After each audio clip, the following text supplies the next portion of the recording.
So this is the largest temple in all of Egypt.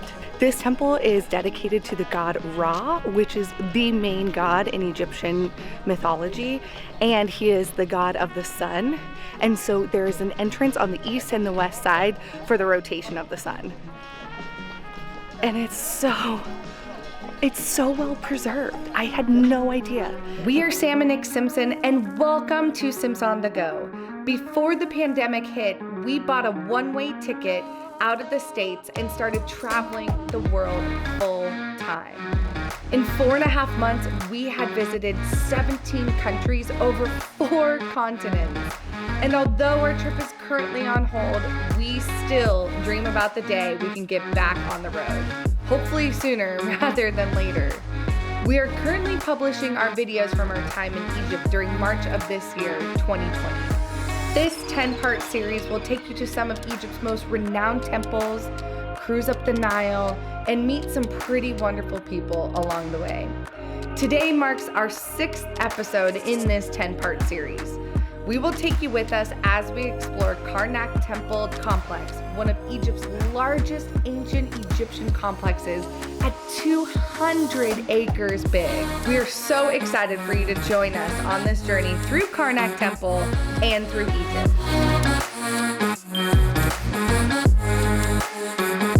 Good late afternoon from our last evening on the cruise tonight. We just made it to Luxor, so let's go to our first temple. So guys, welcome to Luxor. Thank you. Luxor are much smaller than Cairo, and it's much clean and green, much more than Cairo as well. So the first stop is the Karnak Temple.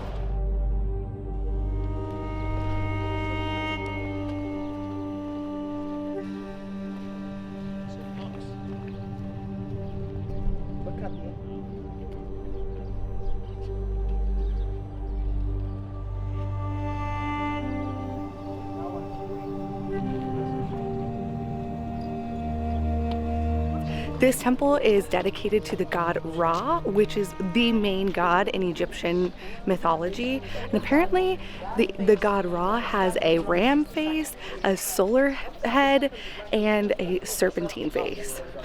It's so well preserved. I cannot get over this.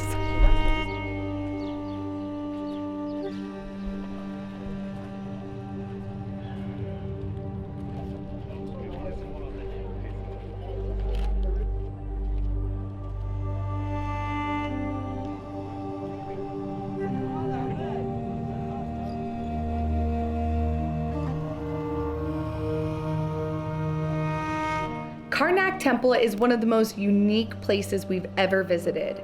In fact, it is one of the most visited places in all of Egypt, next to the Giza pyramids.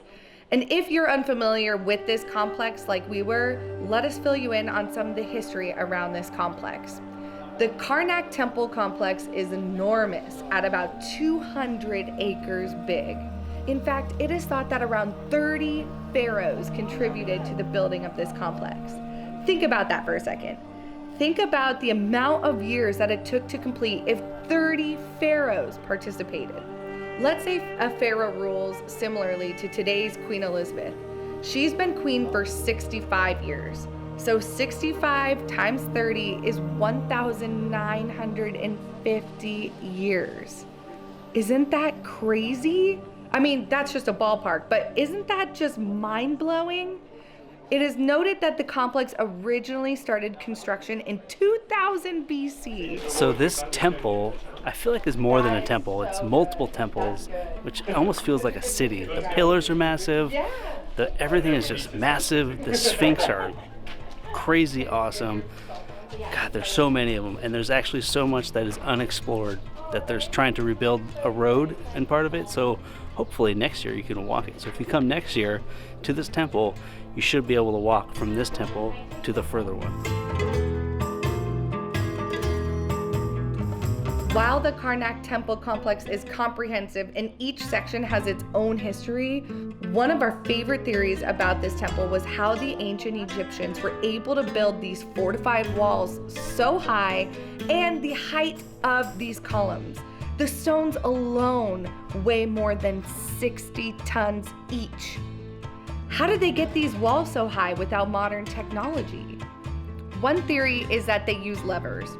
Now that would take a very long time and often resulted in a lot of damage. But that could be a possibility. Another theory, and the crazier theory to think about, is that the workers used to build ramps made out of mud, excess stone, sand, any materials that they could find to build up a ramp to support the wall. As they added a layer, they would add more to the ramp until they reached their peak height. Isn't that insane? Could you imagine how long that took them to do, considering one section alone has 135 columns ranging from 10 to 21 meters tall? I just can't even imagine how long it took them, considering this whole complex is 200 acres big. Just mind-blowing. It's not going to ruin anything, but I lost my sunglasses. We were taking photos and I put them down somewhere and I knew they would be taken because they're Ray-Bans. Oh well, we're going to the Luxor Temple now, and that's just gonna brighten everything up again. Sad to leave the Karnak temples because that was by far the coolest thing we've seen so far. And I know I say that every single time, but it really was. But now we're headed to the Luxor Temple. We just made it to the Luxor Temple, and I think this is the thing I've been most excited about.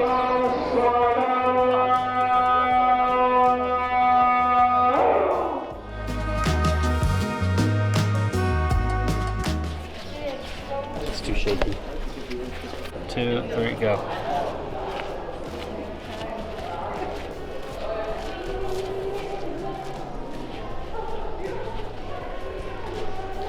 We're walking way too fast.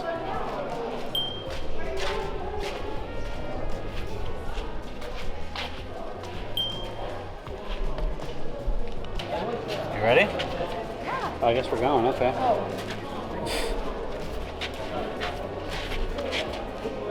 Hold on, one. Neck back, or like, yeah, there you go. Wait.